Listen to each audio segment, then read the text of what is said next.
Echayadia, Mary Professor Chonacho Governor, the Obuleta of URHOBO land. Obuleto Tamlen Yata, where are you women?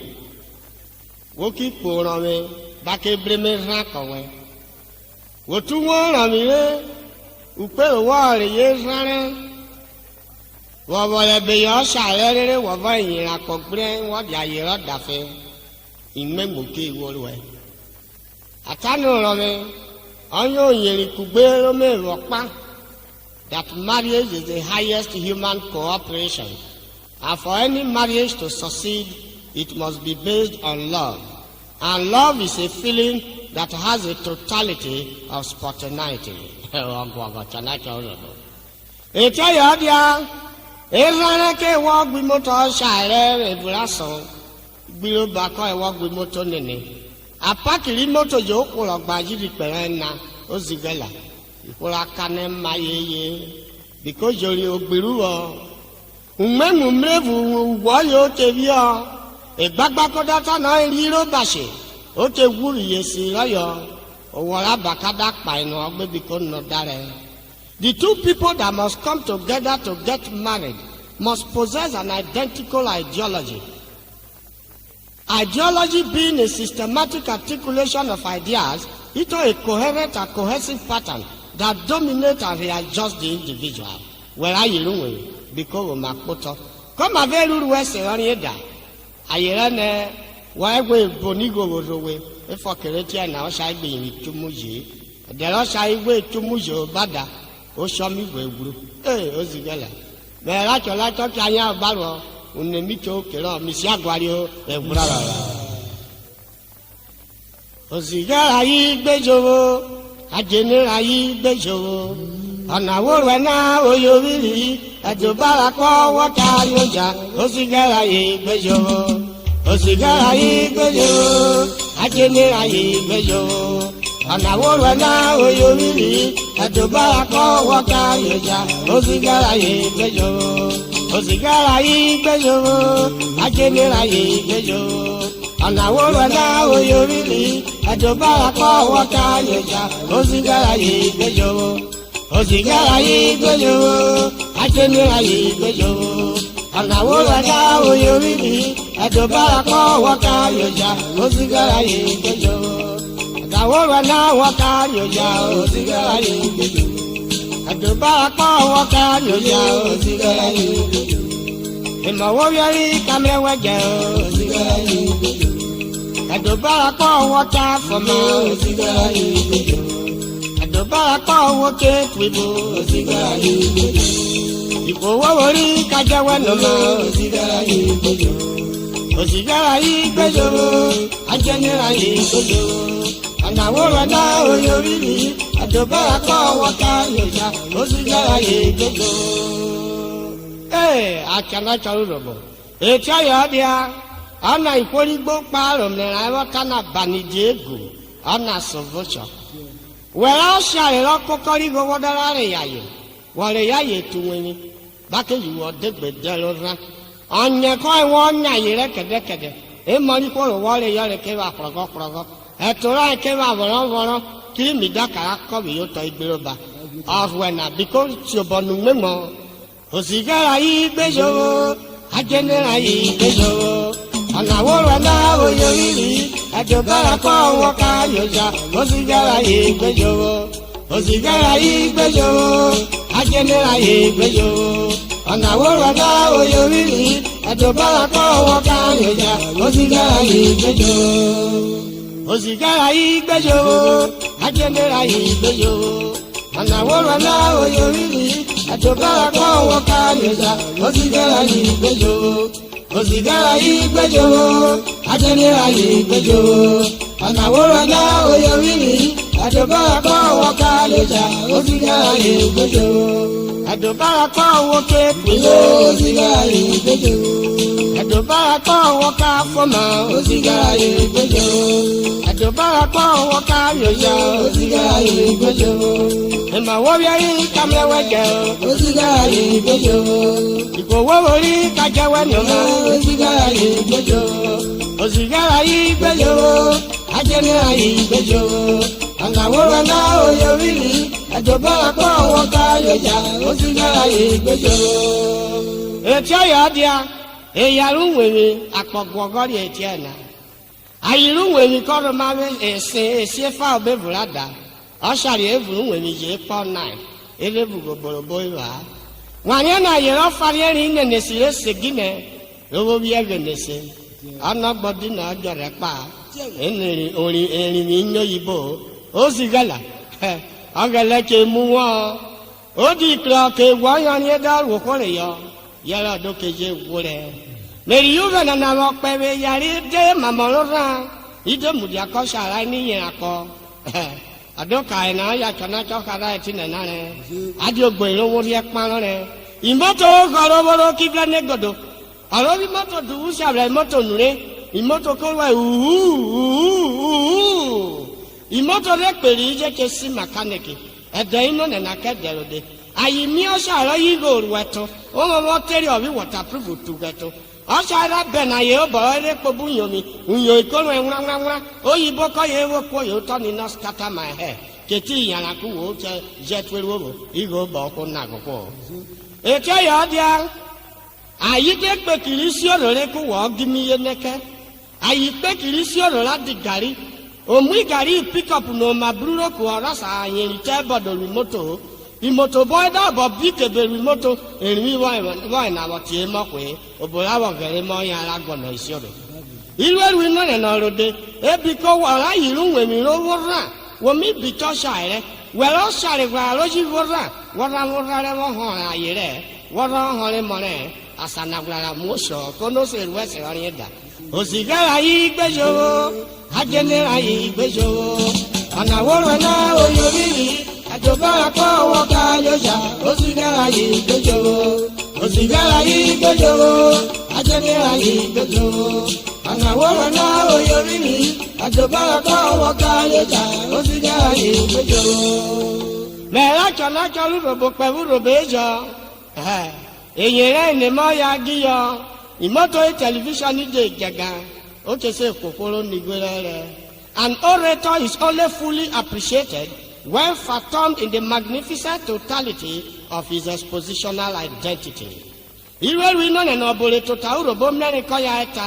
An orator is dead without his work. He becomes an indecipherable physical content when severed from the genuine depth of his intellectual provenance. Efo keye tiyo nana koke koya wa woto bola wa emrere obolu numrere oyo owo gbeku ikwu iveri ise rutuge erebugoro ko baro onere vo ko ma tuge kese miememu ikwu iveri ise rutuge erebugoro ko baro ami o teto yi gari dewe wodo ri gari yuri ejoguru osigara yi gbejowo ajenera yi gbejowo ọ̀nàwọ́rọ̀ náà oyè rírì àjọbára kọ́ wọ́n ká yọjà òsìgára yìí gbẹjọ́wọ́ òsìgára yìí gbẹjọ́wọ́ ajẹ́nẹ́ra yìí gbẹjọ́wọ́ ọ̀nàwọ́rọ̀ náà oyè rírì àjọbára kọ́ wọ́n ká yọjà òsìgára yìí gbẹjọ́wọ́. èèyàn náà mọ̀ pé náà kò nà ọ̀rìn ẹ̀dá mẹ́rin máa ra yàrá ọ̀mẹ́ra ti ọ̀pẹ̀ èyàrí táìsìpì kẹ́rọ máa rí mọ́tò rọ ṣàrí ọ̀fà wọn rí mọ́tò rà ọ̀nà kápọ̀ sọ lọ́dọ̀gbọ̀ ẹ̀. òsìgára yìí gbẹ́jọ́wọ́ ajẹ́nẹ́ra yìí gbẹ́jọ́wọ́ àgàwọ́rọ̀ náà oyè rírì àjọbára kọ́ wọ́n ká yọjà òsìgára yìí gbẹ́jọ́wọ́ òsìgára yìí gbẹ́jọ́wọ́ ajẹ́nẹ́ra yìí gbẹ́jọ́wọ́ àgàwọ́rọ̀ náà oyè rírì àjọbára kọ́ wọ́n ká yọjà òsìgára yìí gbẹ́jọ́wọ́. ètò ọ̀yọ́ ọdí ànínì mẹ̀rì yìí wẹ̀ nànà wòjìrìkún yòrìrì sí Philip yagomare the URHOBO of URHOBO land àtọ̀nàtọ̀kọ̀ wọn òrùwẹ̀sẹ̀ ọ̀yà pẹ̀mọ́ mẹ̀jẹ̀rì yìí wẹ̀ nànà wòjìrì Chief AMO Umude the Chabo of Agbo Kingdom Chairman Nigeria Red Cross Society Lagos State branch ọ̀sẹ̀ wẹ̀kọ́bìrìwọ̀ òpàgádé ṣèkọ́ bẹ̀rẹ̀ bọ̀ irú ẹ̀rù iná nẹ̀nà ìhùndé nyọ́ká kọ́ra fúnra òtárì ìhùndé bùnà òwú kọ́mọ̀bọ̀ òrùkọ́ yà ayé wíyẹ pa wọn wọn ní ìdàrọ́ gọ́mọ̀ báyà apá wáwọ́rá gbọ́ ní kí n lásìsà ìfọ́ra kadà wà bọ́ a òsìgára yìí gbẹ́jọ́wọ́ ajẹ́nẹ́ra yìí gbẹ́jọ́wọ́ ọ̀nàwọ́rọ̀ náà oyè rírì àjọbára kọ́ wọ́n ká yọjà òsìgára yìí gbẹ́jọ́wọ́ Osigara igbejowo, ajenera igbejowo. Anawora na oyoriri, atobara ko wakayoja. Osigara igbejowo. History is too full of fake Primotines, bathing their wounded spirits in the tragic stream. I am involved in the promotion of URHOBO culture. Culture is a distinctive and transmissible network of symbols which characterizes a designated aggregate of people. The two things that must come together must possess an affinity towards each other. To attain purity of mind, one has to associate with people of evil temperament. Ajenera igbejowo, ajenera igbejowo. Anawora na oyoriri, atobara ko wakayoja. Osigara igbejowo, osigara igbejowo. Ajenera igbejowo. Anawora na oyoriri, atobara ko wakayoja. Osigara igbejowo. Etia yadia, mera chana chali yuvenana. Wojiri manager me. O miragwa emefeka umude mera chana chokwanwe mama ulo baba buse mushunu yomi mejeri yuvenana wo punyomi ramame lucky akejeva arogbarwako anekera ekava mejeri yuvenana wo jira mama chabuko studio tine o miragwa odiri emasa achana chokwanwo odiri emasa na je pemo seran chief Peter emasa oyo miragware wejo atona boko won osigara yi gbejowo ajenera yi gbejowo anaworo na oyoriri atobara ko wota yoja osigara yi gbejowo ajenera yi gbejowo anaworo na oyoriri atobara ko wota yoja osigara yi gbejowo ajenera yi gbejowo Anawora na oyoriri, atobara ko wata yoja. Osigara yi bejo, ajenera yi bejo. Anawora na oyoriri, atobara ko wata yoja. Osigara yi bejo. Mere yuvana na wakpe wakuyo ramame, remere yore wake. Dr. P.O. Pama, alias Original Tissue, atonacho kwa mame. Erwene no dova benyoma. Ise frete karo klabore. Egwogo na gbota utielo mera. Ode shere ki koya mogbe. Mejeri yuvenana. Wajo paro mame. Remejere yore moke. Agada yo ngofa. Mame ekpere bomoko. Mi ose jode yevugi yenu. Amagberora. Meje jo paro ni avome. Eguri ase okejeva. Mama oga nevi okowe. Unwere mo. Alaya se gooseboy. Oga nevi okowe.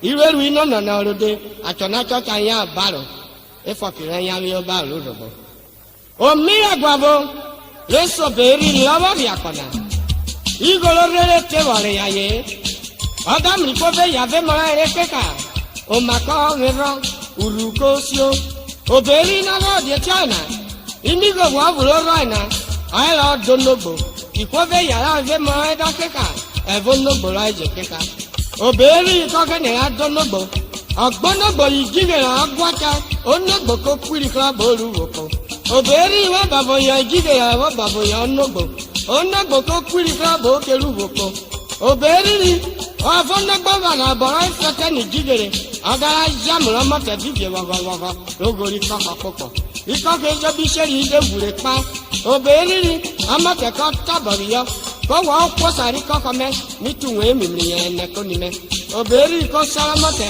ani go wa bulo ra ayera donogbo na ko wo nenu lepo me agwo ni go momo mi okusa ikoko re kowe lai wa bra na onogbo oberi gbe riri kre owa ajepo oberi va mate ki pobu wen oberi ka ruoro rawa gwo ni go momo ari amri go momo ra ka okusa ikoko itodira sutere orí rire ko salamote igo mecha okusa ikoko na kena jasa ki potena mide sobonu wa volujere muderuwe enu yo meko yoba ko won ni leti nenoke akire mi igo ya ko were wanyako oberi wa bramo tukenana opojo wa pe o soro jojudwe oberi wa ma ke bibie wo ke gba mi won enoke ko won yen we wo bore biare de so ki wori akidi bobie obeli yi go kawa komate amate kpole osefo ni rama gwoni onake ijere ko ya eda mre mama kije nyoni amate ko gbiko wa ko sevoni ogwo gaga mo sera mote ale yo mo won yoruba kete o ta sa beri ko gwe no zigana ama mero togo ta wo fe gba mi duwe noke ayiye bare yo obo onagbo beri ko ere ya ye wa ko beri obo ko apo riri apo ko yoyin abu ne lo deri yo ba yesu so ni ade kairata on his destiny can never be changed at all. Agwakagwaka chana karurobo.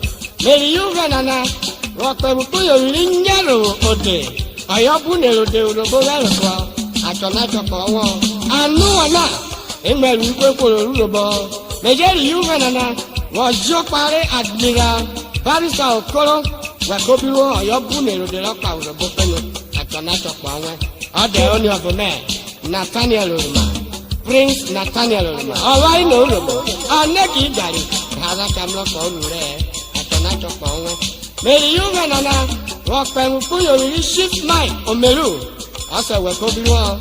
Meje pemu ku yoriri chief Ekuke, the managing director of Jakuke Block Industry Limited. Angma onama atona chona boko won. Chief Olu, the managing director of Olu Standard Hotel. Ase we ko bi won. Iwe we no na lo de. Alo wumi ya mi le ke brenu le ko. Aka die na le blokoro toroma me la kana to pa wa na. Aka ya baro. Chief Vincent omo bien ologun me kan we. Iwiri ya to kefe afagbon. Atona to kan we. Iwe we no na aka ya baro. Omi agba Joseph Eyake. Amela tona to kan we. Oyo mu yeru robo. Rock pariwe robo penu. He's a dealer in records. Atona bokon. He's also a promoter. Atona bokon. If you don't know any down yanoko. A connected with Javier Nagero. Before the time I move on, where you she pay yake. Organeka Kosaka. Wokolo Teje go at Yakoya Neno. You know the Chief Felix Ibru. Ologo Mepawa. Or you governor, let's swallow the Bogo with the Delta State.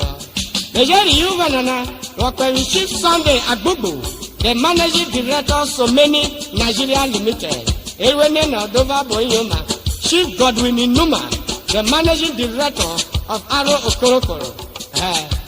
Aya Baro. Ede wati sheko yara kawa wekro. Mejeri Honorable Donald Oke, Chairman Open Local Government Area. Atona Chokwawe.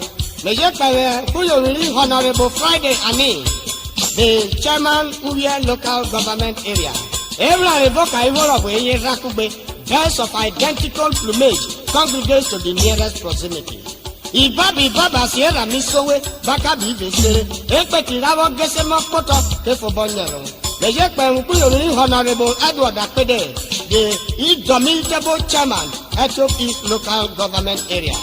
Ade barisa imajemite obeko yola Chief Unwajo Kofia the Okakulo of Agbo Atona Choko wen Iwe we no na mera Atona Choko Urobo Nike go asalote na mera Atona Misagwario Ekule de ramu kowiro ine Orwa yesa kwama samini omiku yekowe Ekala chona uge ngoro Ekule de ramu kawiro gide Orwari esagba masa mini omiku yekowe Ekala chonacho ugembo